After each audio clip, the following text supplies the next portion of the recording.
My first Lambo that I bought was in 14. I bought a used 06 Gallardo. I got to know Justin down at Lamborghini Houston. I was like, bro, what's the deal with like Ferrari versus Lambo? Like, what, what's the thing? He's like, I can tell you. Your Ferrari guys are your like stockbroker, your suit and tie, your attorney, your banker, you're like proper dude that wants it. It's like a status symbol. He has it in the garage. He drives it on weekends, takes his wife to dinner in it, that kind of thing. Lambo guys are your drug dealers, your porn stars, your NBA football players, and I was like, well, I think that's been decided. Like, I'm not getting a Ferrari. Welcome to the Josh and Eric Show. I'm Eric. I'm Josh. And today we have Mr. Lambo Steve. Lambo Steve in the house. How's it going? Good. Doing great. I like your... You guys just interviewed Stephen Hester, right? Yes. He's a realtor. I know him. I actually not first met him, but I follow his TikTok. He cracks me up. I love him. Yeah. He's Like, super interesting. His burger guy. quest. Yeah. Yeah, really interesting. I watched the little story. clip that's on your Instagram. He went to, we'll get back to him. Yeah. But so today we're sitting over at Lambo Steve's hangar, and Eric and I both follow you, by the way, and I've been following you for a while. I was like, hey, this guy has airplanes. He has supercars. He's in the real estate business. And he's local. Let's get him on our show. Yeah. He's right up our alley. That's the Yeah. kind of stuff we like. You know? Right on. Yeah. So we're sitting here, and tell us a little bit about your airplane right here. Okay, so this is the Cirrus SR22T, which is a turbo. It's a 2022. I took delivery in September of 2022. And I did their XI package, they call it. So they basically allow you to fully customize it. So what I did is I took a bunch of different things from Lamborghini and I added them to the airplane. So the hexagons that you see are from the Huracan platform, the V10. Those little star looking things are what they have in all the Aventadors, which is the V12. And then if you look at the seats, we did that hexagon stitching on the seats. And that's from the Urus, which we call the mom car. It's the SUV. And then the color, they call this Verde Scandal in Lambo colors. They call it Volt in Cirrus. And the purple, we call, hold on a second. It's called Viola Parsife or Viola Pacife is the Lamborghini color. But it's basically the same color. I think Cirrus gets some of their color inspiration and codes from Lamborghini and then like renames them. So you bought this brand new. Oh yeah, I built it. I designed the entire airplane. Oh my gosh. That's badass. So how fast does one of those airplanes go? with the little tailwind, the fastest I've had it is about 350 miles per hour across the ground. But that was like perfect conditions with a big tailwind descending. We normally cruise at, it'll confuse people if I tell you like knots and ground speed and all Fair that enough, stuff. But yep. what reads on the thing is usually in the 190s and you take a 115% of that. So we're usually cruising 205 to 215 miles per hour, depending on how much power you're putting in. So and is what that your a flying wrap is. or is that a paint job? That's paint. Oh, really? Yep. That's cool. Some of the decals are wrap, but the solid colors that are on there are all paint. So for you watching, obviously you're on TikTok and Instagram and Facebook and YouTube. I think I follow you on all platforms, by the way. Right. Thank I'm you. a super fan. Nice. So what is your name on your platforms? So Lambros is my brand, and I'm not the first person to come up with that. I think there was a big YouTuber that said that and did it in a video at one point, but I went and trademarked it. So now I own it. And so Lambros is just my bros that drive Lambos. So that's what, and then now we have planes. So we're thinking about plane bros, but I also bought Rari bros because I didn't want any of those Ferrari guys that sit around and talk about how low their miles are to get cute and try to be Rari bros. So I bought their web domain too. So if you go to raribros.com, it goes to lambrosteve.com, but it's just my bros that drive Lambos. You know, once we talked about drinking, you quit in November, Yep. You said in November? Yeah. November. Okay. I quit in 2016 and I needed a positive vice. I needed something that I could do to, entertain myself that wasn't Crown Royal at the bar every night. So I just got into cars. So my first really cool car that I bought was a Bentley Continental GT Super Sports. It was like white with red interior. Really cool. But then I had owned an 06 Gallardo before, but I didn't really have the bug again. And then I met a guy named James, lives out in Sand Springs, and he had a wide body Murcielago, and he and I started running around. And then I'm chasing his Mercy, and just you fall in love with the sound of that car. So March of 17, which was 9 months or so after I quit drinking, I bought the first brand new Lambo, which was my 17 Huracan. Yep. So We Is love it the a Huracan. STO? Yeah, no, the Huracan made the all-wheel drive. They call it a 610-4, and then in 16 they came out with the two-wheel drive, which they call a 580-2. 580 indicates the horsepower. 2 indicates how many wheels are turning. So I got the two-wheel drive. It was a little cheaper, honestly, and I'm not going to track my car. I was like trying to beat lap times and stuff, so I just got the more fun car where you can turn off traction control and rip it if you want to.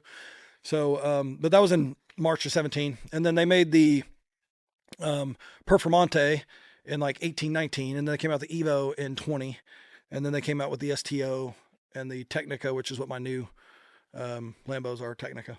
So it sounds like you're the guy to call once we get to the level we can afford one of these, right, Eric? It's Sounds funny like because it. I'll just get a random text. Like this realtor I know that's in Tennessee texted me with his friend the other day, and he's like, "Hey, John, meet Lambo Steve. Hey, Steve, he wants to buy a Lambo. He has questions." And I'm like, "I'm not a Lambo sales guy, but call me. I'll talk to you about it. You know, I can. I mean, who doesn't want to talk about their right, cars? talk about what we like." So Why Lamborghini? Well, so I was looking at cars. I went to Houston. My first Lambo that I bought was in 14. I bought a used '06 Gallardo, and I got to know Justin down at Lamborghini Houston. So I asked him when I was like looking at my Huracan, I was like, "Bro, what's the deal with like Ferrari versus Lambo? Like what, what's the thing?" He's like, "I can tell you. Your Ferrari guys are your like stockbroker, your suit and tie, your attorney, your banker, you're like proper dude that wants it. It's like a status symbol. He has it in the garage. He drives it on weekends, takes his wife to dinner in it, that kind of thing. Your Lambo guys are your drug dealers, your porn stars, your NBA football players, and I was like, well, I think that's been decided. Like I'm not getting a Ferrari. So that's kind of why, I think the Lambos are for the guys that want to drive them. You don't get penalized as bad with a Lambo when you have high miles. That Huracan I bought in 17, I sold it. Get this. Paid $227 for that car, owned it for 7 years, sold it for $155. So I owned it for $70,000 for 7 years, $10,000 a year. That's cheaper than any other car. And I put 93,000 miles on it. I drove it coast to coast. So if you can buy something and it only depreciates by that much over a 7-year period, it's good. I bought a Porsche Taycan. Don't do that. I liked it, but I paid like $129,000 for it. I had it for 18 months and had to beg people to buy the thing. I think I sold it for $71,000. It was just like tanking. So you take that, it cost me like $50,000 to own that thing for 18 months, and it cost me $70,000 to own a Lambo for 7 years. And I just sold that one like last year sometime. So there's a humongous waiting list to get a brand new Lamborghini right now, isn't there? yeah, I don't even think they're taking orders. I think most of what they're delivering is like in they're 2 to 3 years out. So you get in with a dealer. I am in with Lamborghini Miami. That's my dealer where I get my new cars.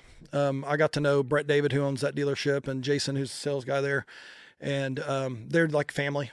They just take care of me. So anytime there's a new car coming, they call me, and they're the Technica the blue Technica that I have, I was just in Miami, and I just ordered a Urus Performante, and it was still en route.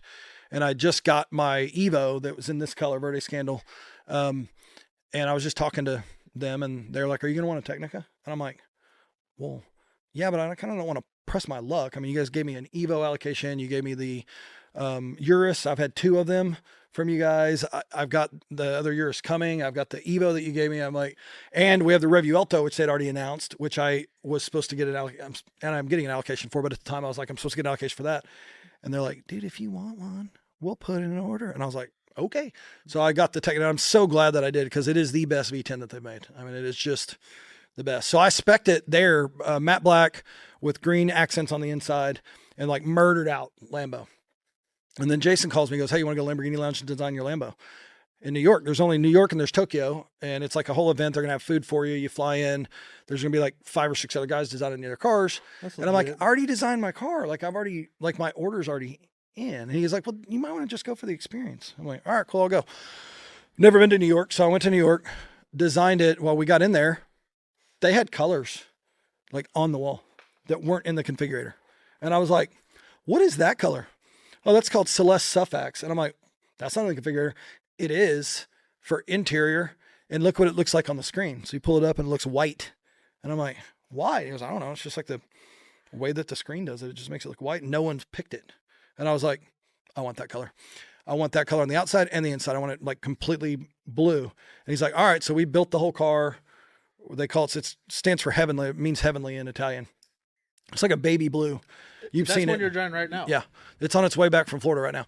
And so I got home 2 weeks later. He calls me and he goes, "What do you want? Your black one or do you want the blue one?" I said, "Why?" And he goes, "Well, because your Technica that you spec'd is gonna be the first one we get. It's coming in like January, and like if you want it." And I'm like, "I don't care. I want the blue one that I built." And he goes, "All right, because we can sell it to someone else." And I was like, "Cool." So I actually sat in my Lamborghini Unica app as my car until that guy took delivery of it. And I'm so glad I went with blue, because the Technica is really good with the lines, like the body lines that they designed in it look really good, but that dark black, matte black color just knocks them all down. So it just doesn't have the, Doesn't pop. it doesn't have the pop like it does with the blue. And there is no other, I think my Celeste Suffax is like a one of one, because there's one other one I found in Tokyo, but it has like an orange. So how many Interior. of these supercars do you have? I kind of go through them. So I just sold my Mercy. Hold on one second. I also do mortgages for a living. So people call me and I have to like answer, but hold on. Yeah, no, part of the Josh and Eric show, so you know, we make our money right Yeah. here. Eric has his, you have yours, so answer your phone. We roll with it too. This is how we make money. There's certain people Yeah. that call that phone, I'll step out, just like I told you before the show. We'll see. I text her and said, "Do you need me?" So if she does, then we'll kick it. But what was I saying? How many of these cars Oh do you yeah. have? So I had a yellow Mercy. When you have a V10, everybody says, "Why don't your doors go up?" And your knee-jerk reaction is to just say "fuck you," because you're like, "What Lambo do you have?" "No, my doors don't go up, asshole." You know, you're just like. But I wanted to own a V12 so that I could say I've had a V12 and I prefer my V10, and it's true, because I bought a Mercy. I had it for, I don't know, like 12 hours, and hose popped, coolant hose, had to fix that. I was on a Sunday, got it back on Monday morning. Monday at 7 p.m., clutch went out. That was $15,000. I had to put a clutch in it. And it was so brand new. Wasn't brand new. No, it was an 06, but Okay. the Mercy's like I want to say like 03 to when they came out the Aventador, so like 2013 probably. They usually do them in 10 years. So every 10 years they'll change the model or the name. So it went from Murcielago to Aventador. Yeah, I used to So like this. that one, I had it, never really drove it. My friend Dustin, I bought it from down in Tahlequah. It kind of like lived at his house. He was fixing some little knick-knack stuff, but I drove it when I wanted to. And then I sold that. And then I had a Urus, which was Verde Mantis, which is the same color as my first Huracan. Put 45,000 miles on that, sold it. So you drive them. Yeah. Then I got a Urus Performante in this color, which is the Verde Scandal, which is like the bad boy. I mean, that SUV, they said will go 190. We tested that. It goes faster than that. So we tuned it and put like crazy exhaust on it. It sounded amazing. So I sold that. And then I had that Porsche Taycan. I sold it. And then I've got my Technica. Then I got another Technica from Lamborghini Newport Beach, because a friend of mine had an allocation and I bought it. And then I put like 1,000 miles on that one and sold it. So I actually just sold that one probably 3 weeks ago. Do you usually lose money on every one of them? Oh no, I made money on that. I always make money on all of them. The Mercy was kind of almost like a break even, because I had to do those repairs on it, but it was fun to have. So which ones do you have currently? The blue one. The blue one. Yep. So you usually keep one at a time? I mean, I had up to 4, but I mean, just kind of like you get to a point. I also have a Rolls Royce Wraith that's Nardo gray with blue interior. I leave that in Addison because we fly down there and go shopping. It's kind of stupid. You have a $250,000 car that's sitting in a hangar in Addison, and you fly in and go to the Galleria, drive the Rolls Royce, and then bring it back. So it's kind of stupid. So I have that one, and then I have the Revuelto on order. It's probably coming in mid 25, and so it's just when I have. So, you guys run a business, and I'm like, sometimes you just wake up and you're like, I'm selling everything. Like, you know what I mean? We've been like that Yes. the last 2 weeks. Yeah. And you're like, we're just in that screw this. mode. I'm selling everything. So you get in that mode where you're like, and then you're like, okay, you sell a Lambo, and then you're like, well, it's not that bad. I think I can keep the Rolls Royce. And so I kind of went through that a few weeks ago, and then I was like, yeah, I'm going to sell everything. So we're building a house right now. It's going to be a pretty big house. So I'm just trying to, I get all the stuff I want. My wife wants this house, and How there's big? only so much income that you have. So I'm just trying to make sure it doesn't, all my Lambo fetish. How big she talk you into? She didn't talk me into anything. She just designed a 6,125 square foot house. So it's just, that's what she wants, Is it here in Tulsa? Yeah. We're moving like a mile from where we're at. So I designed a house. When was that? 2 years ago, Eric? Yeah. It's supposed to be one story, and next thing you know, it's 7,000 feet. Oh wow, yeah, So I'm living in this 7,000 square foot. So I tried to put this fence up, and they denied my fence in my HOA community. I live in Stone Canyon, and next thing you know, they're like, develop this lot behind me. They were never supposed to develop it. So I was like, well, what we got to do to get move forward? They're like, well, you can buy this lot. yeah, I'm like, well, the lot's 380 grand. They're like, well, you need to tear we're not going to approve your fence. I'm like, okay, well, I have to have fence at pool. It's a state yeah. law. And Say suckered you into buying a lot, I ended up buying the lot. and then put a fence for the whole lot, right? So now I have 2 lots, way overpriced, in a 7,000 square foot home. Now I'm like, okay, I'm going to sell that 7,000 square foot home, build another one. So I'm in the process of designing another home. You know, you design it. My dad always said, and I believe him because we design a lot of homes, you never design the perfect home. Yeah, You're always going to build it, and you're going to get in there and be like, man, I wish I would have changed this little thing, or that paint color, or things you can't change, a wall, or whatever, after you move in. Can you tell my wife that? Because we're in the process right now of where we're designing ours, and we get to the point where we're like, hey, I want to widen this, and if you widen that, it's literally you have to fucking shift everything out, right? And change all the elevations and fucking all kinds of stuff. So let's go back to these cars. So you own I'm glad that you like Lamborghinis because I'm a Lamborghini guy. yeah. I think I've thought always about been buying just a kid, you know what I mean? Right. When you're a kid, you see the Lambo. You grew up in you're a like, small hell farm yeah. town like I did, and you grew up and I grew up in Hominy, and you grew up, in Owasso, and you always think if you own a Lamborghini, he's rich. Yeah. A Lamborghini or an airplane, Unless that it's guy's his, rich. unless it's his dad's. That's true. Okay, Yeah. Good point. My wife's from Cleveland. Nuh-uh. Yeah, I think you guys call them river rats or something. Yeah, river rats. the We're Hominy Hominy. bucks. Yeah. There's like something there. I was like, "Whew, we don't So go to you- Hominy. It's dangerous. You have a passion. You're full-time mortgage broker, right? Mm-hmm. And then you started this channel just out of fun, or I started hanging out with some guys in California, Daily Driven Exotics, a guy named Damon and Dave. I follow those guys. Yeah, and so I got to know them, and my friend James, we followed them when they were like probably 50,000 subscribers. Got to know them. We'd go out there and hang out with them, and then I'd get on their channel sometimes, and then people would be like, bro, you got to do your own YouTube channel. You're hilarious, because I say inappropriate crap all the time. So just people were like, dude, get a camera. So I just got a camera, actually like what you guys have there, the Sony A7 III or whatever I it don't is. even know what they are. Whatever it is. So I had that rolling around in front of me, and I just did that because for fun, and I got approved to monetize on my 40th birthday when I was in Puerto Rico. And then I had a video that went viral, which was a police video that went to like Was a that million Key West? views. Yeah. It was like 1 million views in like no time. It was like the day I got the email that says you're approved to monetize. And then it just took off. Put the you next in that day. algorithm quick. Well, didn't right. they? And so then I went from, 1,200, 1,500 subs up to, 30 or 40,000, like pretty quick.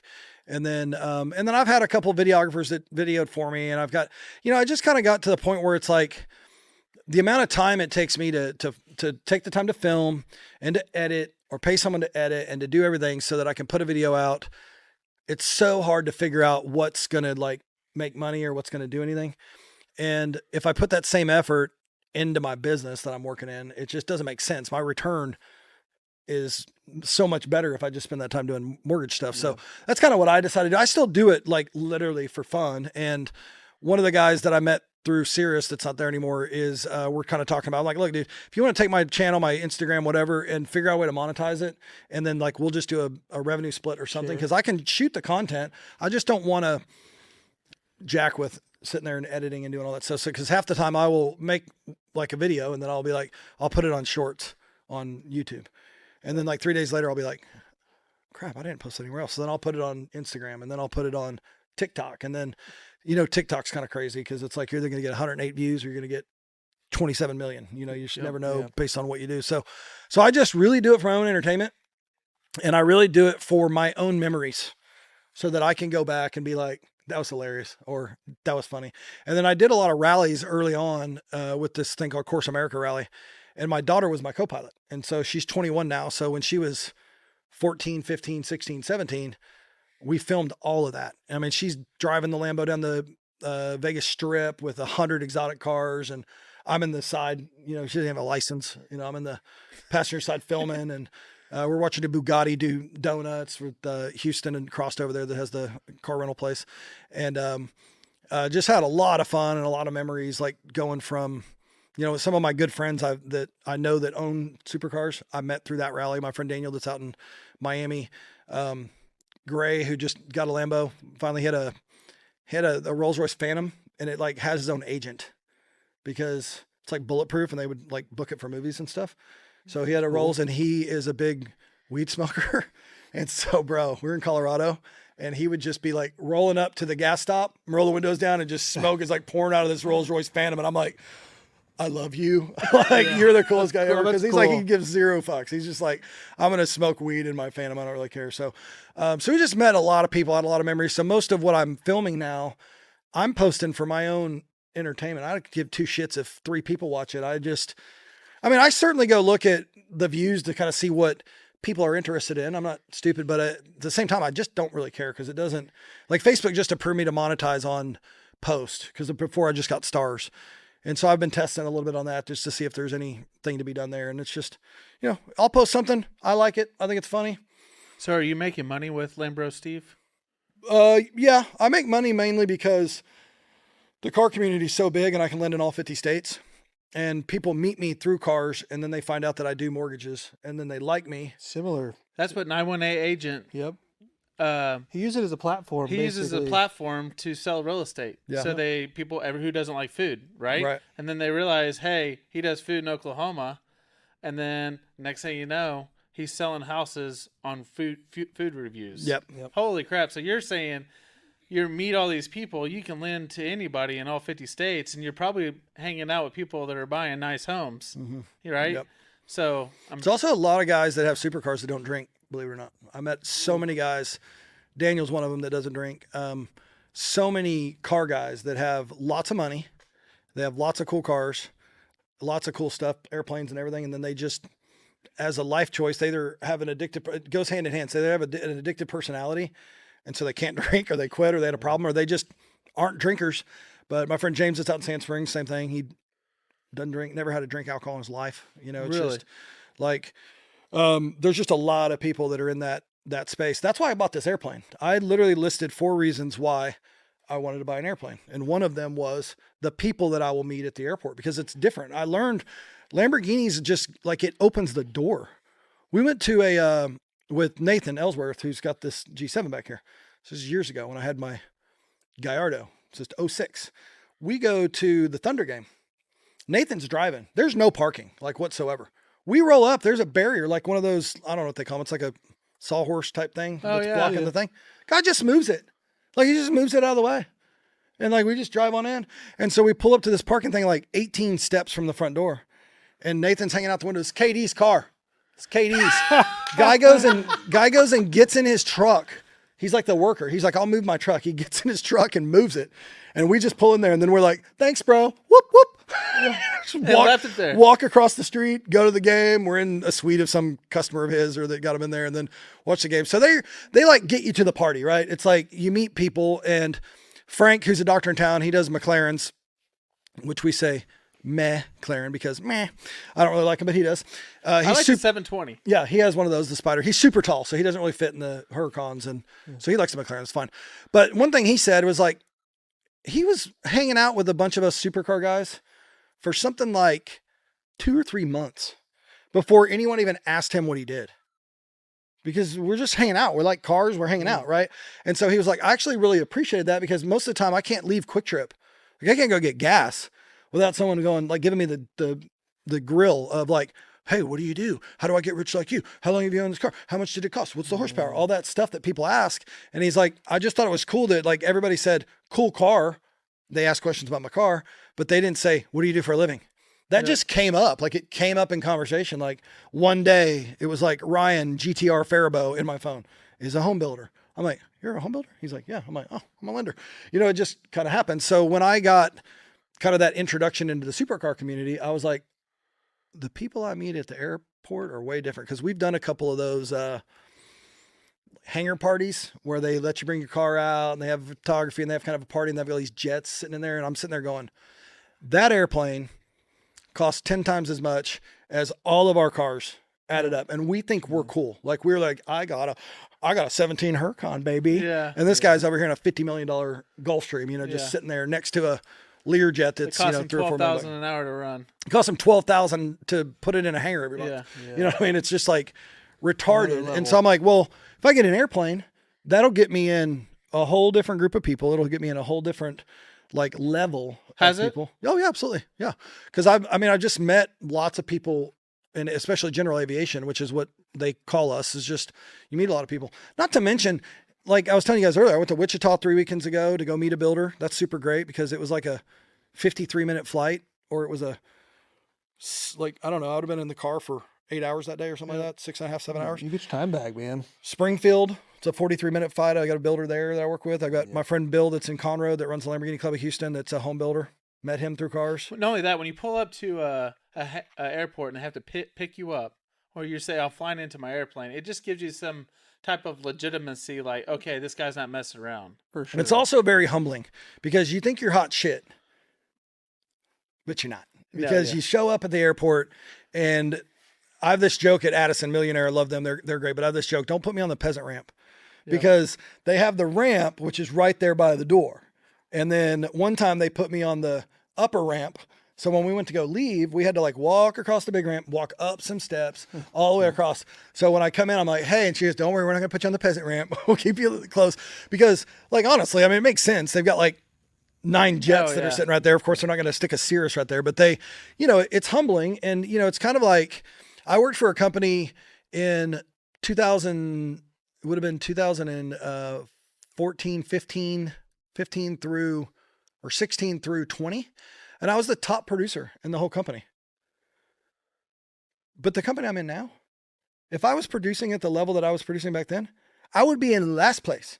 So it's kind of like, what's your measuring stick, you know? Because I thought I was like hot shit because I'm the top producer at TLC and there's like 30 originators and I'm killing it. And I wasn't killing it. Then I went to work for another company and I was like, man, I'm a bitch. And that's what you feel like when you get an airplane. You buy $1 million. People ask me, how much was that? Like 300 grand? I'm like, no, if it was, I'd bought 3 of them. It was, you know, $1,150,500. And I remember that because it was $1,050,000. $1,150,000. It's confusing. They added the 2022 pricing. Oh gosh, and it was like $49,000. So it was just like, it came out like perfect. But yeah, it's just like a whole different club. It's you know, crazy. You just meet different people, and it just, whatever group Lamborghini or a Rolls Royce or whatever got you into, an airplane just gets you into a different one. So, agree. and the aspect of the time machine of just being able to go anywhere. And I do it just for fun, but I'll time it. I'll be like, all right, if we flew American to Miami, it would have been, you know, first class. It would have been $1,000 round trip. And I would have left at a time I didn't want to leave, which was probably like Whenever 6 they tell o'clock in you. the morning to get to Dallas, or 5 in the morning. And then I'm flying all day and it would take me 7.5 hours. But in my Cirrus, I can fly and do one fuel stop. If I've got 3 people, I can do one fuel stop and I can be there in 6 hours. Like I can literally be to Sarasota in like 5 hours. And so it always beats it. Are And you then- IFR rated? No, I'm not even a pilot. Like I have a pilot. I did have a pilot. I'm about to get my pilot's license. I'm the highest hour non-pilot probably. No, you're not.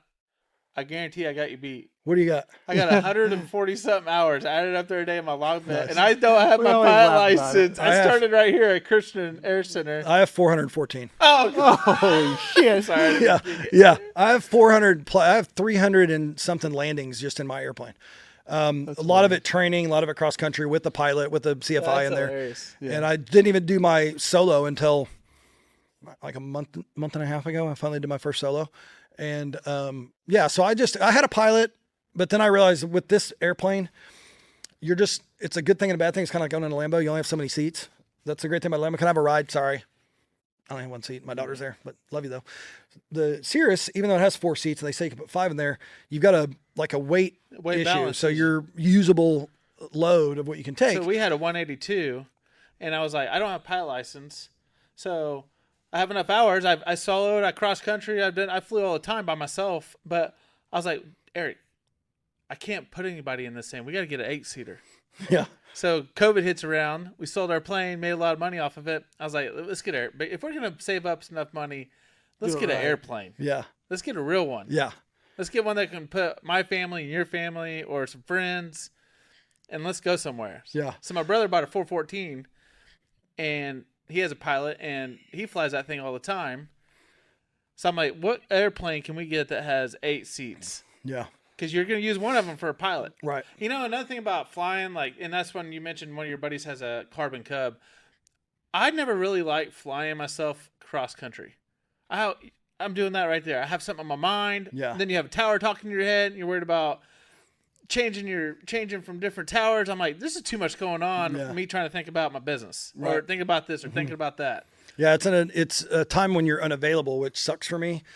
And so when Cirrus said, "Do you want the sat phone?" I was like, "Yeah, of course." So I have what I found out with airplanes is it's not necessarily how high you're flying; it's what you're over.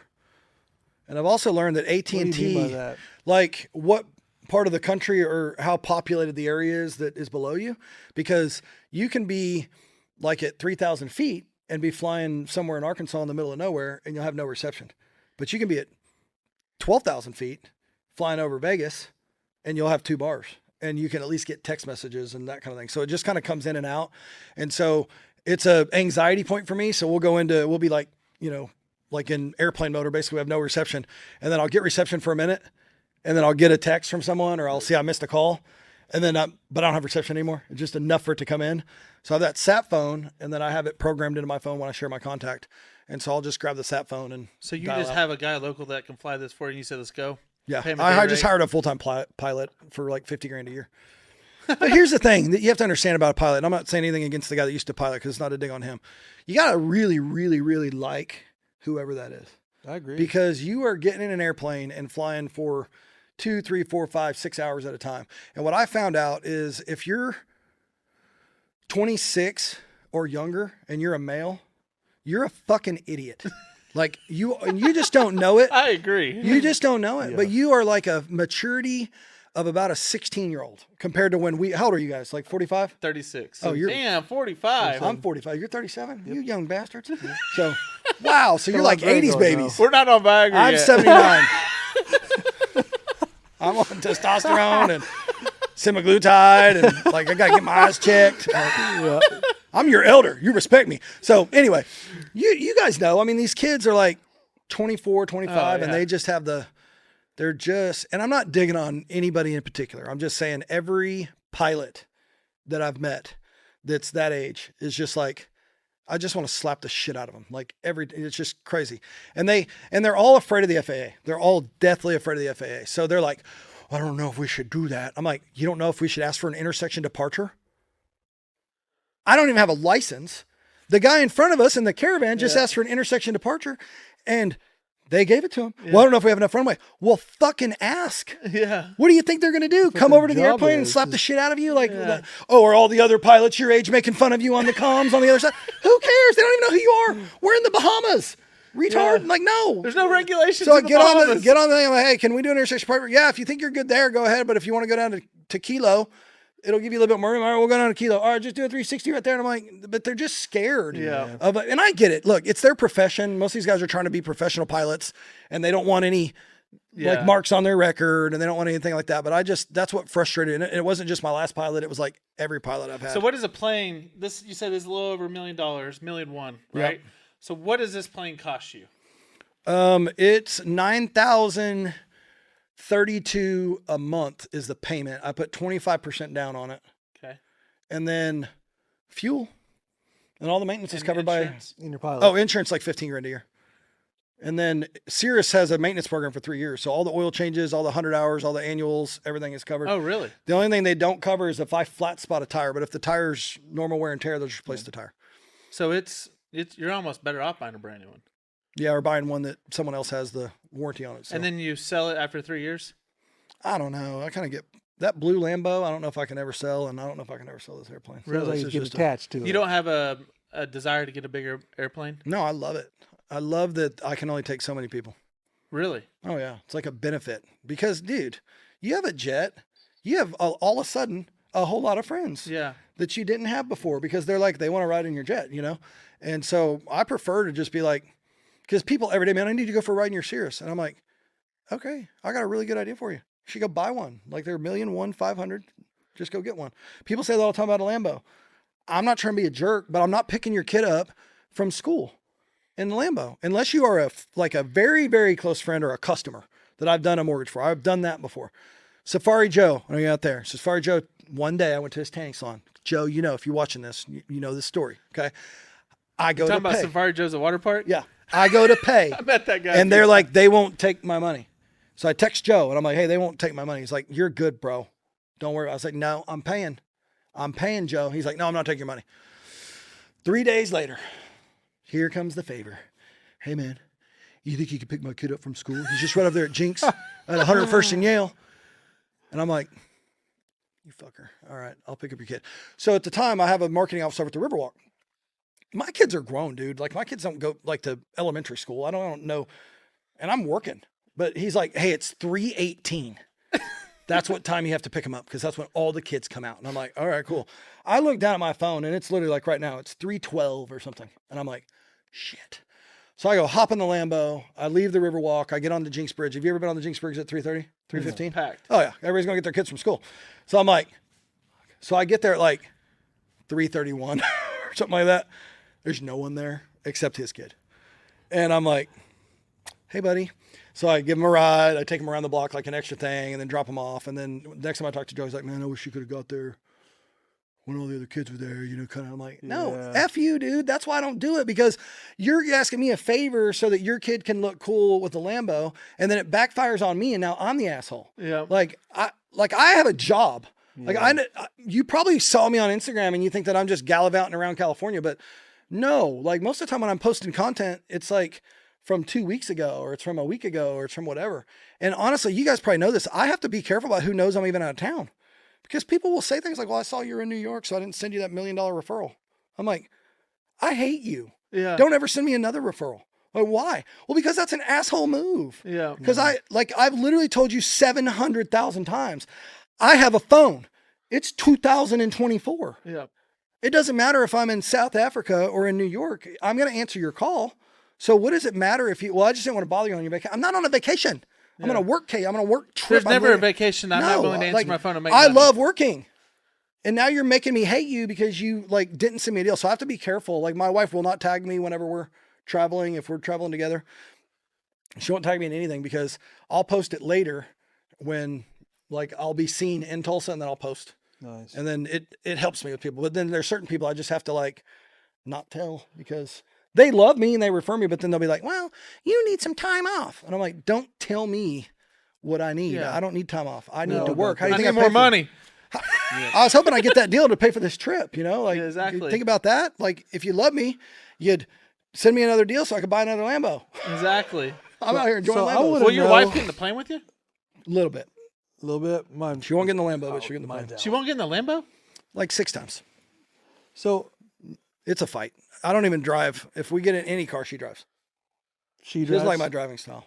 I drive home from date night. She My drives to wife's date the night. opposite. She will never drive. It drives me nuts. Ashley, if you're listening, please drive every once in a while. My wife will drive to date night, and if she doesn't really drink much, but she'll have like one drink, and then I'll drive home. That's the only time I drive, and it's usually a fight because you guys seen those memes where it's like my wife saw brake lights 1.7 miles ahead, and she's like, "Do you see Every that car time. stop?" And I'm like, "Dude, like it's." And I tell my wife this all the time, Sally, I'm like, "Babe, it's crazy because I drive around all day Without you. long without you, and somehow I don't die. You know, somehow I don't rear end people. I know it's just like a miracle that you don't. I'm like, yeah, I She's guess hearing I'm us. just, yeah. My wife's listening. Labib. So what were you gonna ask? I was curious. How did you get into the home loan business? So I was a debt collector, and I collected American Express, business finance, which was like the big balance, Amex, gold cards, that kind of thing. And I used to, people owed a bunch of money. They owed anywhere from $4,000 to $400,000. And this was in the early 2000s when people just had a lot of equity in their houses, and it was the wild, wild west of mortgages. So I would refer people to a mortgage guy to refi and get cash out to pay my debt off. And then my deal with him was that he got me paid in full, and then he would use their equity to settle other debt, but we would get paid if it was possible. And then when, and I did well there, but it was like a crappy job because you had to work you work a split shift. So it'd be like 8 to 5 Monday, Tuesday, 12 to 9 Wednesday, Thursday, 7 to 4 Friday, 7 to 11 on Saturday, and then they started doing Sundays. And if you ever missed, they would just take your accounts and they would just give them to anybody, and they would just go pillage them. So you were always in fear of your job, and I made good money. I mean, I was in my early 20s and I was making 150 grand a year. Pretty good. 120 Yeah. in commission and like Was that 25 back in grand. like 1970? That was 2001 when you guys were okay. just getting out of Well, I still had my Like junior diapers. high. I wasn't out of high school yet. Well, I was born in 2000 87. 2004, early 2005 is when I got out of that. And then when I got fired from that job, because I get fired a lot, Brett, who was in California, who I refer people stuff to, he's like, dude, you know all those collectors, there's like 150 of them. You should just be the lender and like have them refer you all those deals because we can get more, because I was only getting from you. So I was like, all right, cool. So I did that, but within a couple months, I kind of figured out that I was like not really learning much. It's tough. At the time, we don't have the technology that we have now. So having a guy in California and I'm in Oklahoma didn't work. So, but I had my own office, had my own rent, my own phone, my own computer, and I just called a mortgage company and said, hey, I just need a place to hang my hat or get my license. And so I started that way. And then because I was kind of on my own and I was under my own roof, my own expenses, I had more negotiating power with like commission splits and stuff. And then just over the years, I just renegotiated better. And in like 2009, when the bubble popped and everything went to crap, we made a decision. It was like, you're at a crosshairs here. You can either go right or left. We had no idea what we were doing, but we went right. Right meant FHA. It meant being able to do more government loans. And we got hooked up with a company called West Star Mortgage that was a seller servicer with Fannie and Freddie. And I did a net branch. It's like a franchise. And had I not done that, I wouldn't be in the mortgage business anymore, because FHA became the new subprime. And we didn't even know what any of the stuff was. We didn't know what desktop underwriting. I mean, all the stuff I know now, we were completely clueless. So then I just built my book and my referral network, and then did decent through 9, 10, 11, 12, 13, 14, 15. And then I realized, man, I got to get like a regular referral coming in. So I started pursuing, I read that book called The Ultimate Sales Machine by Chet Holmes. I haven't read that. Is it good? Oh, it's a great book. Best sales book ever. Dream 100's in there. And so Shaw Holmes was at the top of my Dream 100. So I started pursuing them in beginning of 16. And it took me until July 5th of 19 before they made me preferred lender. And then it took me 5 months and I had 70% of all their business. So, so I do a lot for them. And then I do that with other builders all over the country. So I got a builder in Memphis, Springfield, Texas, Colorado, California. I've got a loan officer that's in Orange County, one of my Lambros. What makes you different? I answer my phone. Is it just you in your mortgage business? It's me, my work wife, Casey, who's been with me since 16. I got a processor. We have a VA that's out of the So Philippines. you're lean and mean. We just have good processes. I mean, we built systems and processes that make it streamlined. We're always talking about that, how important it is to have good processes. So if you're listening, any business that you're in, you got to get your processes and your procedures down. Go get the E-Myth Revisited by Michael Gerber. That's what I built my business off of. You got to read that book, because it talks about, I have a business coach now. I had Dr. Steve Green, who was the dean of the school of business at ORU through 15 before he went to work for Charisma Magazine in Florida. And then Clay Clark, who is out in Jinx, has been my business coach since about December of 15. And that's really where he's helped me kind of dial that in. And from that book, working on your business instead of in it. So I have an hour dedicated to, I don't just have the mortgage business, but I have an hour dedicated to each business that I have every week, where I just shut the phone off. I'm not available. It has to be super early in the morning. So my meetings are at like 7 and 8 a.m. And then I just work on the business, work on the things that you have to do to build the processes and the systems. And that's how we've become the highest and most reviewed lender within probably about 500 miles. Because just like I obsessed on alcohol, which is why I got addicted to it and can't drink it anymore. And I didn't even tell you about my little meth problem I had in 2005, which is why I got fired. But I was really good at doing meth too. And I was really good at drinking. And whatever I do, familiar. I am like I am addicted to it. You're all in. And so I see red. Like every day we have it on our agenda. Where's our reviews at? 8:27. I got to tell you guys something. I found out my wife was lying to me last night. 23 years. Because I've been trying to get a review from her on Google, and she told me she didn't have a Gmail account. And I opened up her MacBook, because I was trying to get on Amex about some dispute thing. And I noticed on Chrome, it said S. Her name's Sally. It said S, and it was like a blue color. And I recognized that because I have a Gmail account. So I was like, click Currington Sally at Gmail. What the fuck? Where is she? You liar. So I immediately have went and dating left apps on there? I immediately went and left myself a review, obviously. On her email? But I said, Casey's amazing, because she is. And then I left my friend Brett, who has an insurance company that's in my building, a review. And then I just hung on to it until we went to our design meeting today for our house. And then I outed her in front of the builder. You said, hey, why don't you send it to my wife's email? You want to tell me anything? You want to tell me anything, Sally? You got any secrets you're hiding? She's like, no, what are you talking about? You told me you don't have a Gmail like 100 times. I've been trying to get a review from you. And 100 times you told me you don't have a Gmail. And so your punishment is, I'm not going to divorce you. Because that's the punishment. In fact, I'm going to start working from home. And she's like, no, God, please. Don't work from home. Back to the hangar. Oh, I'll find someone else to give you drinking. another review. Yeah. So I obsess about anything. And whenever it's in my crosshairs, it's just, it has to get Well, done. I think you have to be crazy obsessed with anything nowadays to be successful. Like there's so many people. Mm-hmm. It doesn't matter if you're in the mortgage industry or Eric and I are in the dumpster and fencing and whatever we do, but you almost just have to be hyper focused and crazy, just all in. We call it all in over here because it's not easy. Yeah. Whatever you want to focus on is not easy. You got 10 other Lambo Steves trying to cut your throat and get reviews just like you are. So if you're not pretty much obsessed with what you're doing. Well, and if you land a big dog like I did with Shaw, that's where the work starts. You thought it was hard getting in 3.5 years? Try keeping it. That's the hard thing. Is keeping it is the hard thing. It's like you can get the business, you go earn it, you can do whatever, but keeping it is, it's like when you're the UFC fighter that's the champ. Yep. Everybody's coming trying to take you down. Yep. Everybody's trying to take you down. And so I just work with the same mentality every day. And I hang around a lot of guys that make me look like a bitch. And so it's really good because I'm like, the minute I start getting a little bit of ego and think I'm hot shit, I usually get humbled pretty quick. And then I compare myself to people that are like way more organized than me, that do way more than I do, that manage way more stuff than I do. And then I'm like, and people say, man, you're like crazy. How do you manage all that stuff? The other thing, people text you and they say, I know you're busy. Oh, you do? Oh, you know I'm busy? You been hanging around me lately? You like saw me? Were you at Quick Trip or something and I looked busy over there? Somebody texted me that the other day. I said, actually, I'm not busy at all. I just don't have to reply to your text because you text me. Like, just because you send me a text doesn't mean I have some obligation to reply in a certain amount of time. He happens to be trying to sell me something. And I'm like, no, I'm not going to reply. Like, I'm not busy at all. I just don't want to buy. But have a great day, So, but people are like that. They'll just say, I know you're busy. I'm like, no, you don't. I'm not busy at Eric all. and I, we were going through a new payroll company, and we had to list out. It kind of makes you think about how many employees do you have? Yeah.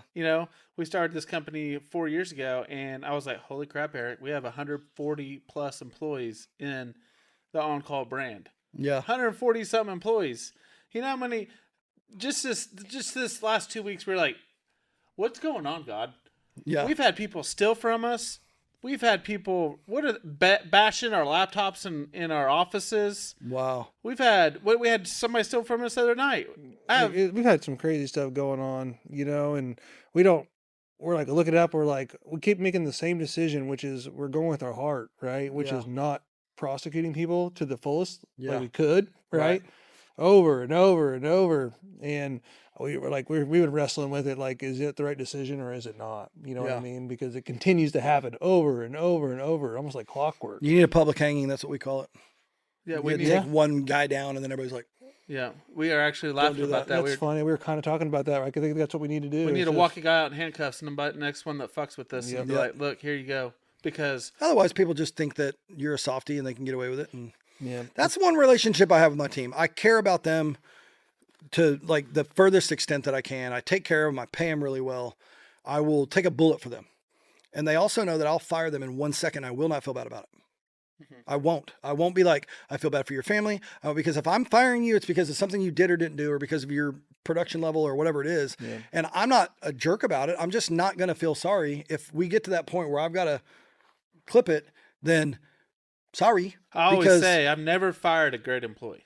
Right. I've never fired one. I fired some great employees that were no longer great because people deteriorate and they get lazy and they Complacent. but we have the same problems, like we have people that steal from us and lie and cheat and do all kinds of stuff. I mean, Clay quotes this all the time that like 75% of employees admit to lying on their resume. And if they're going to lie on their resume to get the job, what are they going to do? Yeah. And that's Who the is ones this that Clay admit guy? That's the ones that admit it.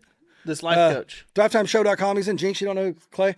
So he represents about 160 businesses across the world, and he does websites, all their search engine marketing. They're obviously people know it as SEO. Their processes, systems, helps like people franchise. He built a franchise called Elephant in the Room. It's Hair Grooming Lounge. That's his company. Anything that says Dr. Z on it, Clay's helped Dr. Z with the marketing and everything that's behind the businesses. Tip Top K9 was another brand that he helped franchise, which is a dog training business. He's launching another one now. Is it Barracuda Staffing too? I don't know. He has a bunch of clients, but Okay. he's very specific that he'll only work with certain people and only work with the owner because then it doesn't get weird because employees tend to like lie or they don't show up to the meeting or they, don't do their homework or they don't do whatever. And so he holds the business owner accountable and he'll meet with the business owner. And if that ever changes, then the relationship typically ends. But I meet with him 1 day a week for 1 hour for my mortgage business. And then I have a couple other businesses that I meet with him at different times. And then we just work on everything. Like we get video reviews from every customer at closing. We try to, don't get them all the time. But when I'm there on Tuesday morning, we're putting on the calendar, what are the closings this week so that his video guy can go get the review.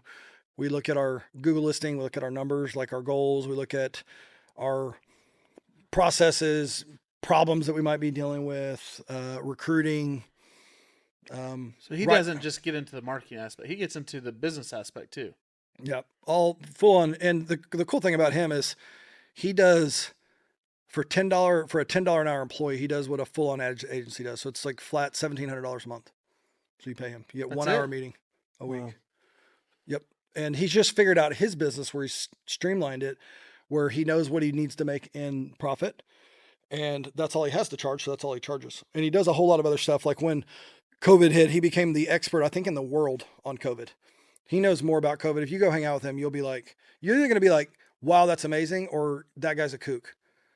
One of the two. But here's the thing. Every single thing that he's ever told me about any of that has been on.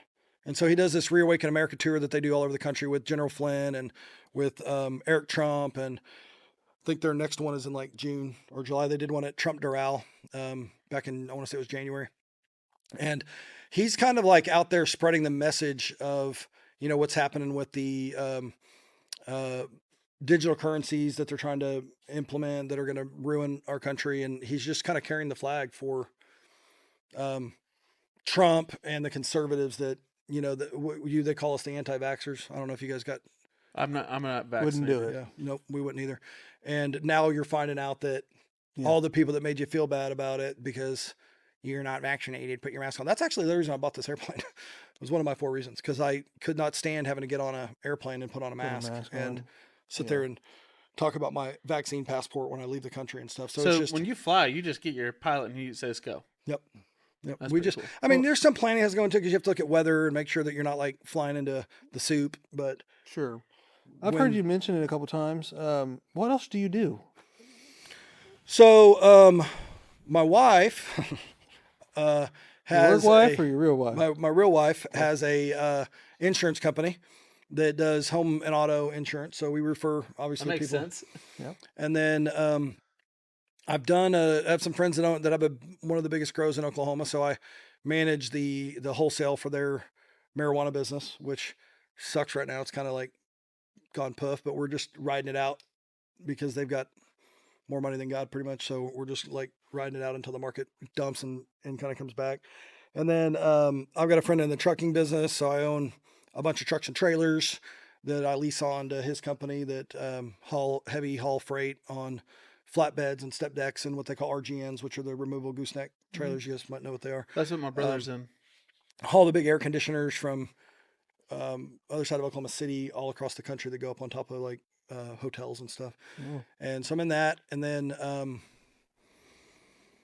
I'm forgetting something, but I'm kind of like you guys. Like I just kind of like, if I see an opportunity to get into something and it like anything that complements my business, then I'm going to figure out a way to get in there. But at the same time, I'm very careful because you can spend your entire day looking at all these opportunities, investments and stuff. And a long time ago, I just decided I'm not going to invest in anyone except myself because I can't measure how hard they're going to work, but I can measure how hard I'm going to work. So people have brought me all kinds of crazy no-brainer opportunities that are just like, dude, yeah, it's only X dollars. And I'm like, no, thanks. But I mean, it's really cool. That's actually you a don't- really good saying. You're not going to invest in people. You're going to invest in ideas and businesses. right.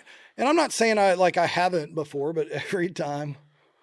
Well, I just got a huge lesson myself. I put a lot of time and effort in one of our divisional presidents, and I come to find out he's stealing from me. Yeah. So I invested all this time in this individual. Yep. The business is great, right?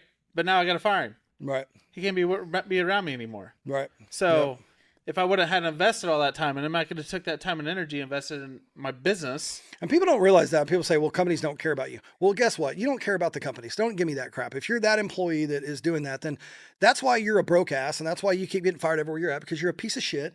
Yeah. And you ought to just like not have a job because that's probably the better thing. Just go to San Francisco and live in one of those homeless places they're building that you were telling me about earlier. So, because it's true, like I have to make a decision for my business that's best for me and my family. That's the top of the option. You got to make a decision that's for your family. And I get that. Yep. But there's a way to do that where it's legal, moral, ethical, where if you're not happy and you want to go get another job, there's a way to leave. And so I don't measure people how they come into my company. I measure how they leave. Exactly. You know, it's like if you leave, and I tell people when I'm hiring them, I'm like, where do you work? Well, I work over here. Well, what's your plan with that? I mean, I can start tomorrow. And if they say that, I don't hire them. Yeah. That's a good I'm outlook. like I don't hire them because I'm like, so you are perfectly willing to just quit this afternoon and leave that employer stuck, but you're probably complaining about how they don't take care of you or whatever. And that's why they don't. Exactly Because you right. can just decide on a Wednesday that you're not going to come in on Thursday and then they're SOL and then the business owner's having to go fill that position or go do it themselves, right? Exactly. And so what I tell people is like, I want you to come in right. So if this is a good fit for both of us, we both need to consider that. And if it is, then go make your plan. And listen, if you give your notice and they say, we're not honoring it, today's your last day, report here at 8 a.m. tomorrow. But you got to give them notice. You got to like leave the proper way because if you don't, I mean, we have the same philosophy. Yeah, Yeah. we have the same exact and dude, most philosophy. people, like I said, they lie on their resume. So whatever reference is on there or the previous employer. I met this landlord that owned a bunch of duplexes almost bought back in 2011. So do you own real estate? Yeah, I own my building, a commercial building. I had some rental properties, but I sold them. And then my house, and I had a house in Florida. I sold it. I don't really go into this story.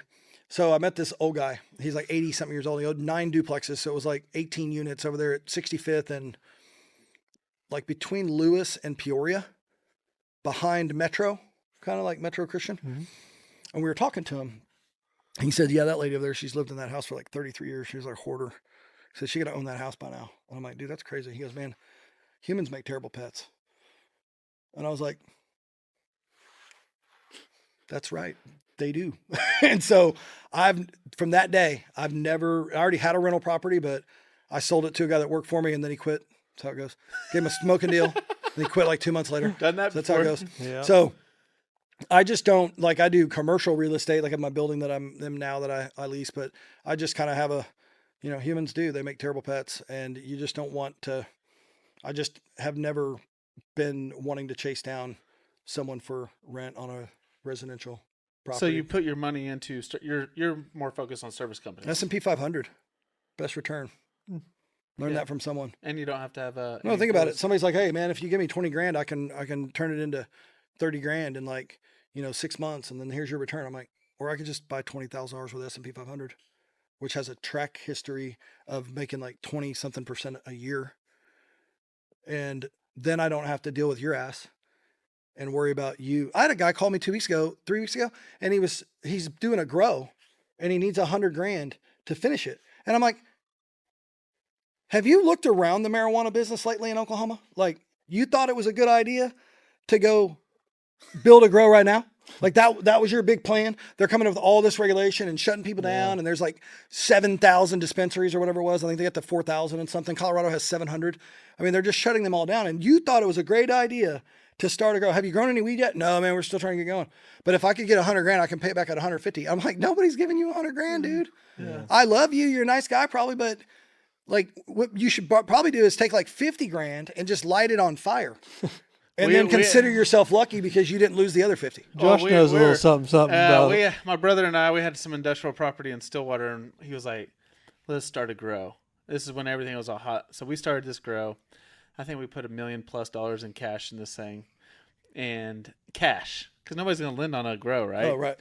So we actually had a really, really good product. We won a lot of magazines. We won a lot of awards. We sold a lot of our byproduct. We had a processing license, a grow license, and we sold all of our byproduct to a company here in Tulsa. It was, what was the name of that company? It had made like, it was a pretty big company. Yeah, I know. But I didn't run the grow. My brother and I owned it together. But that's when marijuana was at 5 and 3. And we were doing all hydroponic. We had all of our rooms, climate control on our cell phones. We had full-time guys in there growing, housing, the whole gamut. This thing was legit. And then the price tanked. And we were like, we're growing this for more than what we're selling it for. Mm-hmm. It costs us more to grow it than what it. So we're like, we got to change some things up. Yeah, it turns out that's not a good strategy. And then the Chinese came in. Yeah, and they have tunnels and stuff. I mean, they have grows underground out there. That's what the they feds are don't follow cracking the down rules on. and regs. Oh no, they don't. No. And then we're trying to follow the rules and regs because we have shit to lose. I know an electrician that literally showed up to go fix some lighting, and he went down into this hole. It was like a city under there. Dang. It's like a whole city of just nobody spoke English. It was all like Vietnamese or Chinese or whatever, and they were all in there like cutting weed and doing whatever. And they had all these grow rooms that they'd built down there in the cover night. And, Apothecary. Yeah. That's it. Oh, the That was it. apothecary. Yeah. Apothecary. That was it. That's at 91st and Sheridan, right? I've never been over there. We have a toilet over there. Nice. We Right on. rent out some stuff to those weed growers quite a bit. Yeah. So everybody by law they got to have a toilet out there, right? Most of them don't have it on that facility, so we'll just provide a little portable toilet. And So let's go back into this car because I'm intrigued back to your car. Not to switch subjects again, but that's what we're doing here. What does it cost to own a car like that? What are some things that somebody like me that drives a F-150 and I make enough money and I say, hey, I'm going to go buy a supercar. What can I expect to like you wouldn't think of from like a traditional I normal... mean, you can go get a loan on it, put 10% down or something. It's not crazy. And then have a payment of, $4,000 a month on a brand new Lambo. That'll be like $340, $350. Some guys do that. Obviously rates are higher now, so it's more expensive to do that. But that's what I like about that V10 platform. It's just like oil changes. now, There's really not a lot of maintenance. There's not a lot of maintenance on that? How many months will they let you finance a car like that for? I have a bank that'll do a 10-year. Really? On a supercar? Specifically, they'll do it for those. Wow. Brand new? Mm-hmm. It has to be brand new? No, they just have like a list of them. They even include McLaren. So, I mean, they've really dipped low on the supercar spectrum. Interesting. I hear McLaren has like a lot That's of... my joke of McLaren. They're crap. I heard they have a lot of issues. It's like a crapshoot. I've had guys like Frank. He's had no problems with his. It's been bullets. And then you have people that are like, it's in the shop every 5 seconds. The window rolls down on its own, won't roll back up. Crap like that happens. Parts fall off. And you don't get scared of financing a car like that I guess you don't because you're making money on them if you buy them brand new. People still want them like that. I mean, there's still demand on new cars even though rates are high. Yeah. I mean, there's less because less people can get them financed. And whenever COVID was happening and they were going for like way over sticker, there was a whole lot of people that were like getting allocations and then doing it as a business where they would buy it and Sell it immediately. flip it. I did that with 20, 40 grand. Broncos and F-150s. Yeah. And I think they're doing Just that do with at Cybertruck supercar too. level. Guys did that too. But then whenever rates got crazy and then it wasn't as lucrative, it's just a little bit harder. It just depends on the car. Like you guys know your business. I know Lambos. Yeah. So I know what Lambo to get. So I know what it's Lambo worth. would you suggest if we're getting our first Lambo? Because we always say once we get to certain followers, we're buying Lambos together.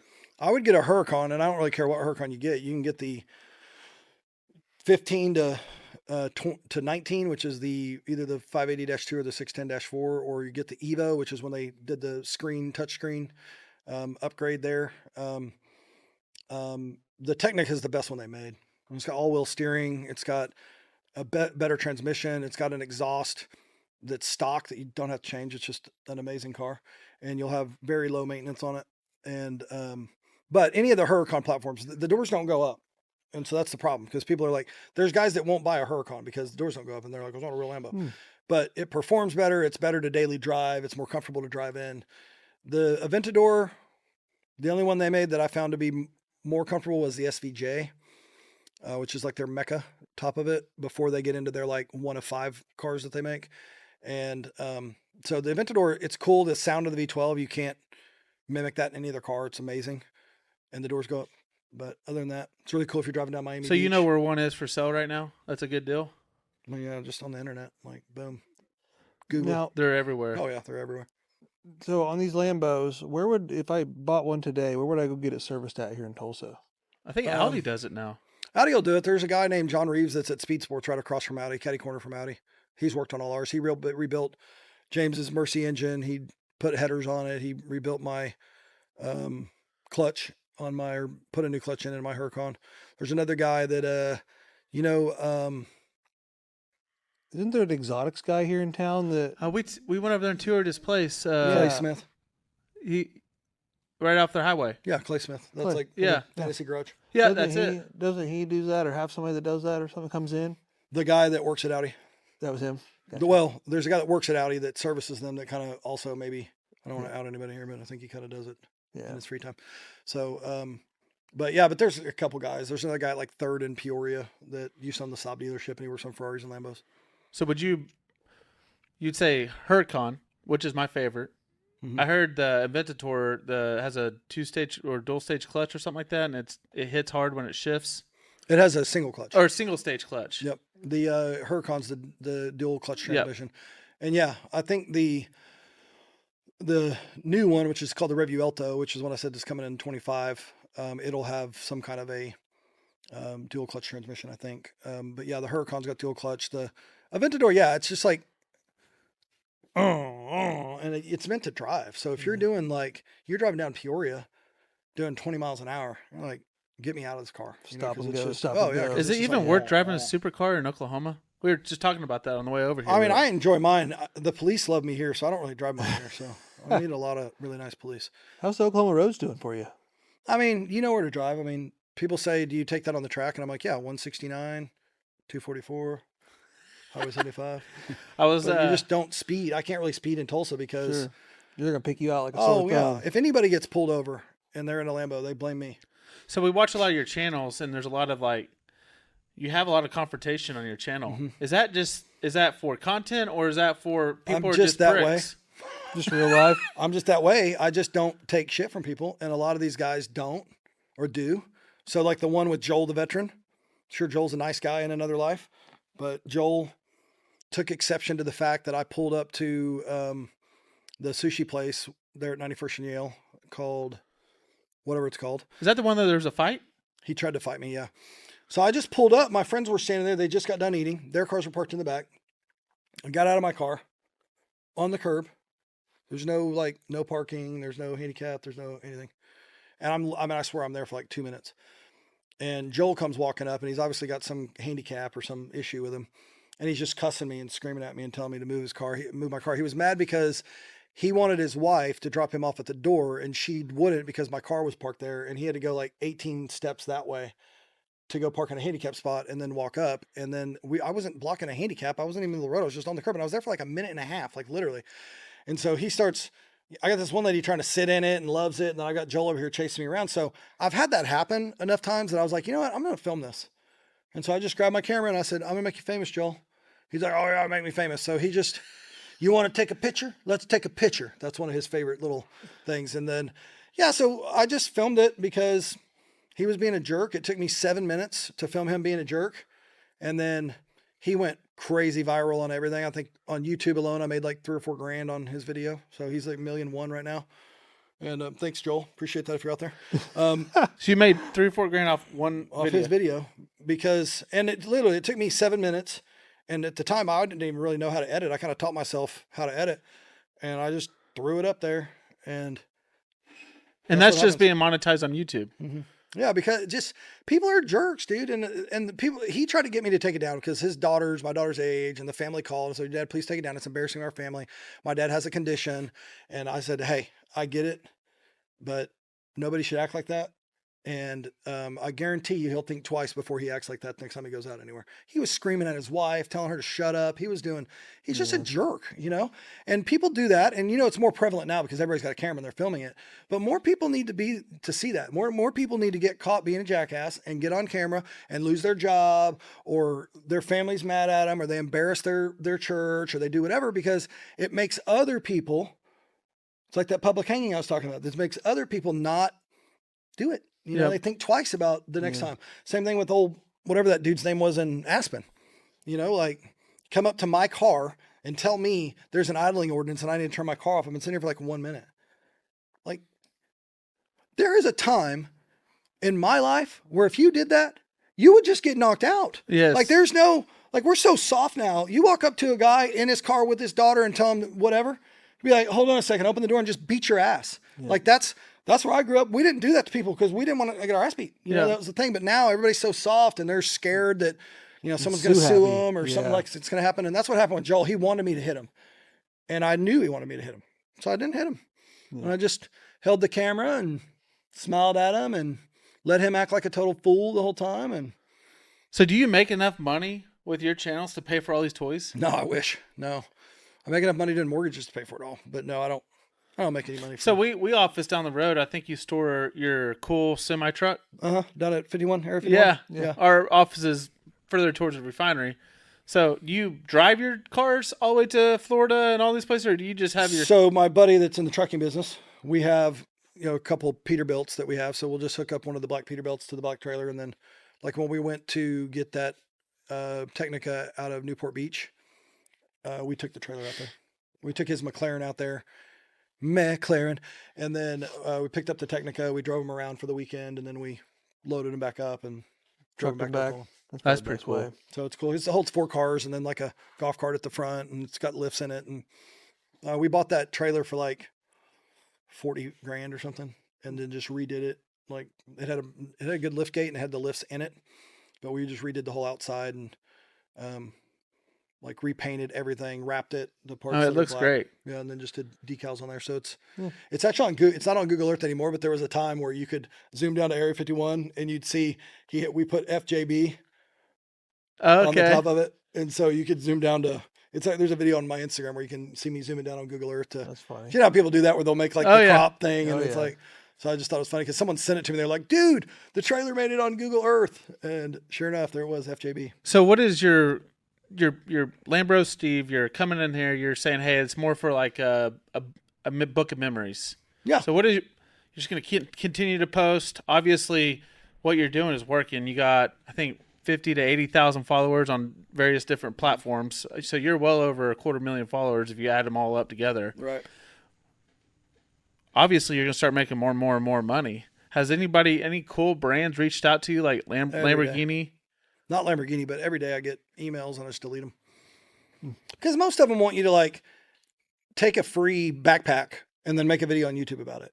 And I despise that. Like, I'm like, no, I'm just going to like, you come watch my video. You may not like what I do, or it might be boring to you, but you're not going to find an ad in the middle of it. I'm not saying I won't do that at some point, but I just don't. You don't really make money on YouTube unless you sell sponsorship stuff. That's just how it is. That's how DDE does it. They put the little Cove speaker in the car and they get paid $15,000 every time that's in a video. That's how they product placement do that. And like I said before, the time I would need to take to go sell those sponsorships and figure those things out to make $5,000 on a video, I can just go get another mortgage, go meet another builder, go get another account that can refer me more deals all the time. And then I just keep that as my fun. So my Instagram, I mainly post cars, airplanes, fun. Well, I think your Instagram has your highest viewed video, period. Yeah. 22 million views. Yeah. And then on my Facebook, it's more business stuff. I have my Facebook page, which is like Steve Carrington Mortgage Lender, but you know how that goes. You don't get any traction unless you pay. But I have like 30 something thousand followers on, because at some point Facebook changed it to where you're, when people go to friend you, it'll first allow them to follow and they have to dig a little bit to send a friend request. And so I kind of got like maxed at 5,000 friends, and I went in and like cleaned it up, cleaned some people up that I didn't know who they were. And then I started getting followers. Like I had some really like crazy videos that went viral, like reels on Facebook. And then I got to like 35,000 followers plus my nearly 5,000 friends. And so I started realizing that I was actually getting more engagement on Facebook. I mean, I'm getting like, it'll bounce around from 700,000 in a 28-day period to 3.2 million, depending on the All content what I organic. post.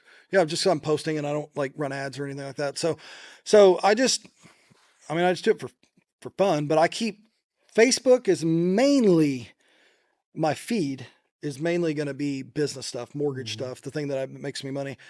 The reels, I'll double post what I post on Instagram, some of the plain stuff and my grandson, stuff like that I think is cool. But like you said, it's just memories. You have a It's just- grandson? I know. Yeah, I'm a pawpaw. You have your 40, low 40s? 45. And you have a grandson. I have a Wow. 21-year-old daughter that has a baby, 6 months old. Oh my gosh. Yeah, get ready. It's the best thing ever. Really? So Yeah. do you feel like the cars and the airplanes really boosted up your following? Oh, You yeah, think 100%. That's the sex appeal to it? People Like, are vain. People are vain. That's why they're going to watch this video. Because they see the airplane in the background. yeah, What? no, really. What is I that? mean, Yeah. we like cars and airplanes too. Who doesn't? I do a lot of my videos on my mortgage YouTube, which has very few followers. I want to say like 50 or 100 or 70 or something like that. But they're very specific. I send them to customers to watch. Mhm. And I'll do like a video on what's an FHA loan. I'll do a video on like our one-time close construction to perm loan that we do 100% VA and 3.5% down FHA, 5% down conventional. I'll do a video on that, and I'll do it in front of the airplane or in front of a Lambo because people are vain, and then they'll go watch it. And so, I really just use the cars and the airplanes to get attention. That's why I have I made myself a Super Bowl ring, kind of. I was looking at the rings. My Lamborghini ring. It has my sober birthday, 2016, and then it has Lamborghini's birthday of 1963. And then I just found this at Gucci and I thought it was cool. And then I made this Lambros ring. I lost this in the water at the Ritz-Carlton Beach Club in Sarasota. And some guy metal detecting found me on Instagram and messaged me, and I went back and got it. I gave him $500. But yeah, I just do Legit. flashy stuff. I have the same story. So I bought my wife a new 3+ carat diamond ring, and the weekend I gave it to her a couple weekends before. We were out there in north of Naples, and it was a little bit big, but she was wanting to show it off. And she's out there playing volleyball, and the ring falls off. in the sand. Yeah. And I don't have it insured. I just got it.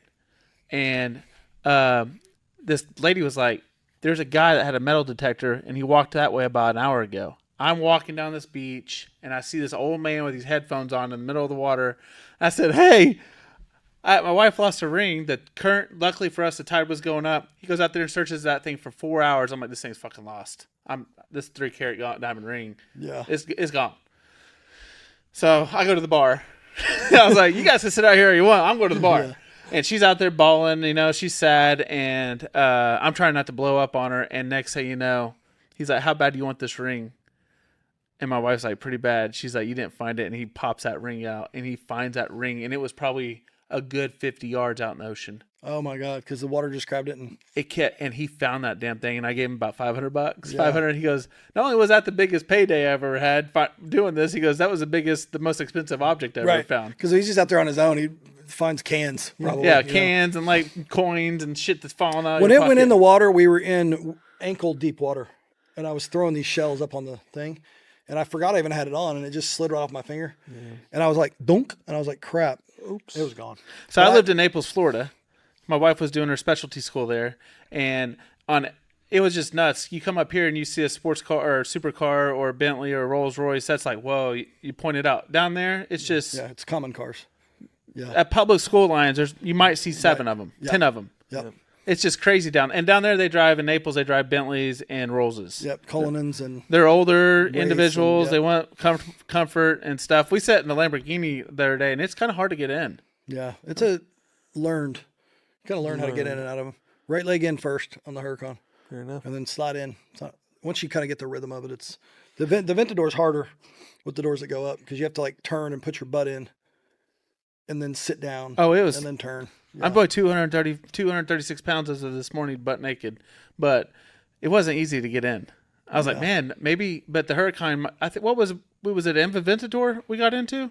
No, we were looking at Huracan. Huracan? Yeah. It was that sucker was loud. It was at that guy's place over there. What's that gentleman's name? Robbie? The place that has Casey or whatever. that Oh, does the no. exotics? Clay Smith. yeah. Clay Smith. Yeah. He has a crazy exhaust on. Clay, I've known for a long time, and I love Clay, but Clay like twin turbos cars and then drives them like a grandma. It's funny. I'm like, Clay, you're literally at the back. You have the fastest car. It's like 1,500 horsepower. Drive it. So would you get a hard top or a convertible? I hate the rag top. If they did a hard top convertible in the Lambo, which they'll never do because they think it like is against their brand, then I would buy it. But So what do you think about the Z06 Corvette? womp womp. I don't like Chevys, so I like cars based on how many of them there are. And I have a friend that has a nice Z06, and I'll tell you a funny story about him. All the kids in his neighborhood would always like run up when I'd pull in my Lambo. And then when he got that Z06, it's not even a Z06, it's just the C8. He pulled in, like 16 kids come running up in the driveway. And they're like, is that a Ferrari? And he goes, no, it's a Corvette. And they were like, oh, and they turned and walked off. So, because no one cares. You know what I mean? It's just like, there's so many of them. They're so overproduced. I'm not saying they're not good cars, good performance, but yeah, if you can get it for 100 something grand, then yeah, but I'm a shit talker about every car that's not a Lambo. Like, I don't care what it is. I'm a just Lambo gonna- guy too. I'm going to just talk shit. Like, So what do you drive daily? Range Rover.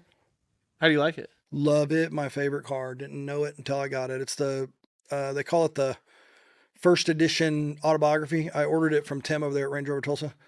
Never asked him how much it was. Bad idea. Yeah, those are like My last 200 Range Rover grand. was like 110. So I was like, oh, okay. It was like 181. I think I found out like the day that I was like, how much, what's the sticker on that? He's like 181. I was like, oh. But I ordered it and spec'd it. And I'm like, I'll be by there to get it later. Give me a week to go get the money. Shaw, we gotta get this I thing need more going now. referrals. Yeah. So, but I love that car because it's super comfortable. It has, like every amenity you can think of. And that's kind of how that Rolls Royce Wraith is.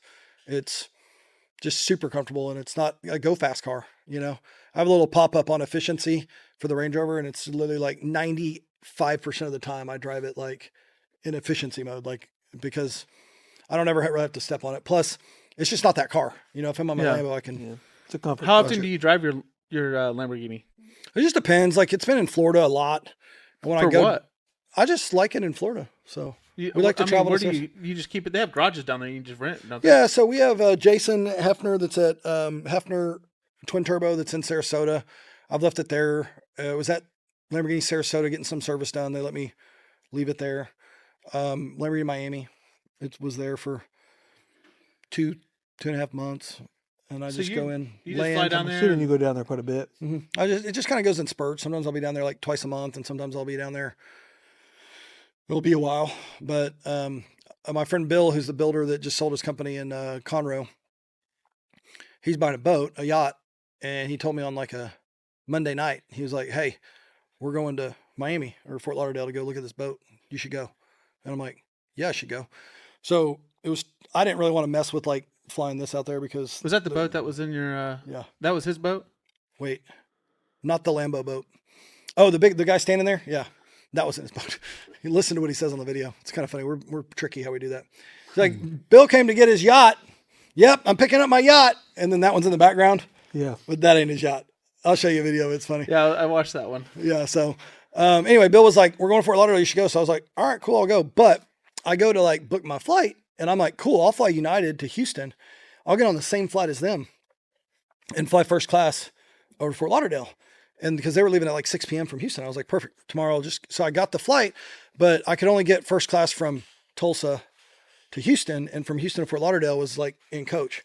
And I'm not doing that. And the reason why is because his ass is going to be sitting in first class with his camera filming me and saying, look at Lambro Steve, he's broke, he's getting in first class. How Sounds is like it a back good there? friend. Do you want a snack, bro? And so I was like, just for that point, I didn't get on that flight. I flew on Delta or something and got there before them. And so then I met them at the airport when they got there. They were getting there at like 11 p.m. And so I got there like 6 when I got my car. So I'll just fly into Fort Lauderdale or I'll fly into Miami Executive or one of those if I'm in my airplane.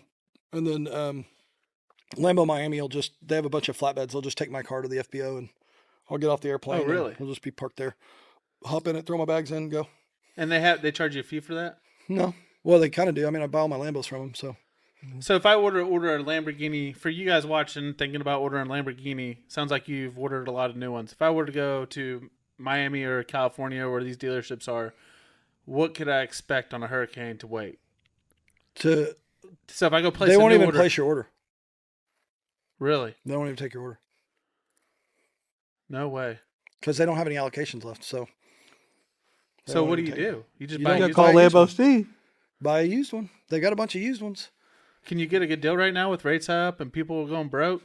I mean, I bought that one in California and I put 1,000 miles on it and made like 12 grand on it. So, I mean, they paid over sticker for it. So probably not. But it depends on the miles. If you don't care about the miles and you get one with a little bit higher miles, you can. I looked at one the other day. It was a Huracan. It was 160 grand. That Range Rover out there is 180 grand. Yeah. Most people don't think. They're like, oh, Lambo, it's 250. That's a $500,000 car. Yeah. It's like, no, it's not. It was 160. Like my first Huracan, I paid 121, or my first Gallardo. My wife's Escalade was 121,000. Yeah. But if you put them next to each other, people are like, oh my God, a Lambo. So do you I'm drive like, it well, because I mean, that's a people good you just point. drive it because you purely love the I love 'em. Lamborghini and not mainly for the attention it gives you? No, I mean, like one of the bonuses about having a supercar is the people that you meet, because you just Yeah. meet a lot of cool people. You just kind of have to come to terms with the fact that you're never going to go get gas and it's going to be quick. Yeah. Unless you want to be a jerk, which I don't want to be a jerk. And I enjoy sharing it with kids. So whenever I'm at the gas station and the kids over there gawking, I'll open my door and I'll be like, bro, come here, get in, go check it out. They're like, really? No. And the mom's like, no, really? Like, no, like, I don't want to mess it up. I was like, my fat ass gets in there every day. He's not going to mess it up. He's like, weighs 8 pounds. Get in there and check it out. So sharing it, because they have a dream, they're a kid and they're like, you know, one day they maybe want to buy a Lamborghini. And if you know someone that owns a Lambo, it's way easier to own a Lambo. The disconnect is like, I don't know anybody that's ever owned a Lambo because it seems so far out there. But as soon as you meet someone that owns a Lambo, then it's like, oh, that's achievable. You know, like he's a douchebag and he got a Lambo. Yeah. So I bet I could get a Lambo. Yeah. So I enjoy the sharing part of it because getting to share it with other people. And there's a big crew of guys that we met. My friend Eddie that owns all the Domino's in town. He was a Porsche guy. We converted him to Lambo. I do like the Porsche GT3 RS. That's what he's got. He has a GT3 RS and a GT3 and some other old POS Porsche. I say poor-ish or I'm poor. Shh. He said about poor. About Porsche. Porsche. He always corrects me. It's Porsche. My friend Paul Hood, shout out to Paul Hood. He's the biggest privately held CPA firm in the country. Kansas City, Bartlesville, Tulsa, Claremore, Catoosa, Austin, probably a couple other places I'm not I mentioning. think we hunted at a ranch and his house was on that ranch. Yeah, it's over in Catoosa. It's Yeah. 25,000 square It feet. used to be an eye doctor's house. Yep. It was Dr. Abel was building it, and then Paul took it over and finished it. He's got McLaren's. His wife drives a Lambo convertible. She calls herself a Lamborghini. I actually like her more than I like Paul because he likes McLaren's. It's like, I'm like, dude, you order foo-foo drinks at date night with like the girl drinks, like, you know, like Shirley Temple with alcohol, whatever that is. Like it's Yeah. always pink and it has a thing in it. And you drive a McLaren. Gay. You know? So Say no like at least more. your wife drives a Lambo like a real woman, you know? So I saw him when we were out there duck hunting. He was driving up and I'm like, I think it was a McLaren. yeah. Yeah. Or I he has give a him- Rolls Royce or something out there too. I give him credit. He has a bunch of cars. He's got like 14 or 15 cars that are out there. He's got a big hangar. They had a helicopter out there at one point. So the Yeah. hangar, he has all the cars in. So He so is there a lot of people in Oklahoma? People think of, you know, living in Naples, Florida, people have money in Oklahoma. yeah, You know what I mean? Like they're thinking of hay pastures and teepees and barns. mostly everywhere. California people think that. Like I ride a horse to work and I live in a teepee. That's what they think. But there's a lot of Lamborghinis and supercars in Tulsa. Just some guys don't drive them. I mean, the more we've driven them, we kind of created the exotic scene in Tulsa. A lot of guys just didn't drive them that had them. There's a guy named Rob that does credit processing. Super nice guy. He has like every Lambo.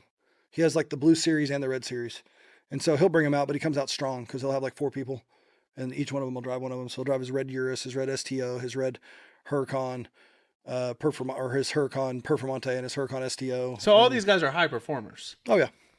You know, Yeah. locally self-made mainly. Yeah. And most of the Ferrari guys, it's their daddy's money or just kidding. But that's They're all. doctors. This is your dad's. Yeah, it's my dad's. Yeah.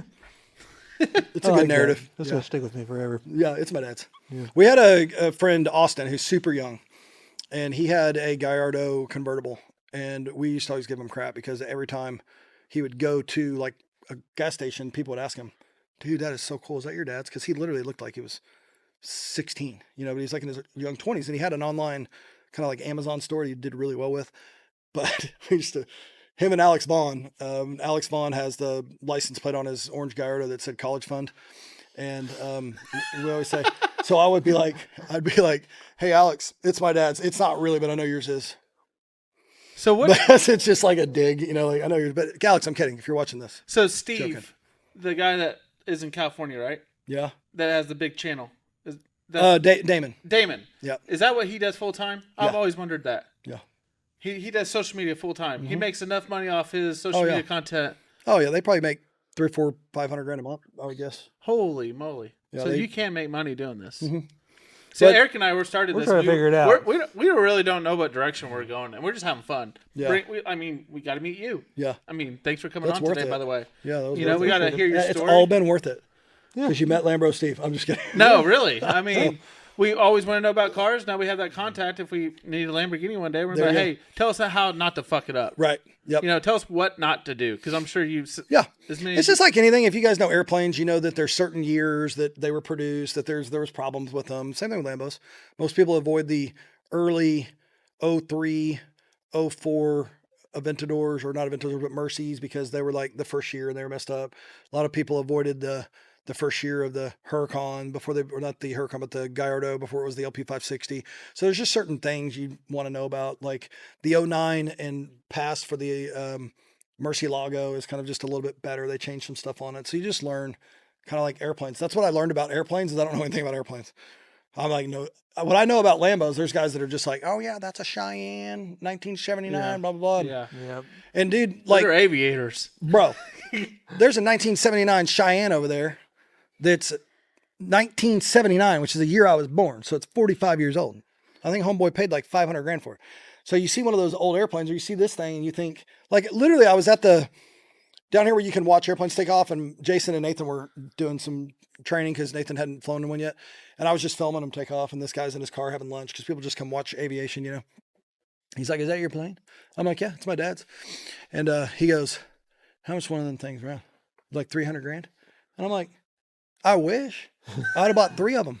No, it was like $1.1 million. He's like, are you kidding? Because they look at it and they don't know. Yeah. I mean, there's 500 grand worth of avionics in that thing. No, yeah, for sure. Like, it's just, They don't how they go. realize. And then you buy an airplane, buying a jet, buying a twin turbine or whatever, King Air.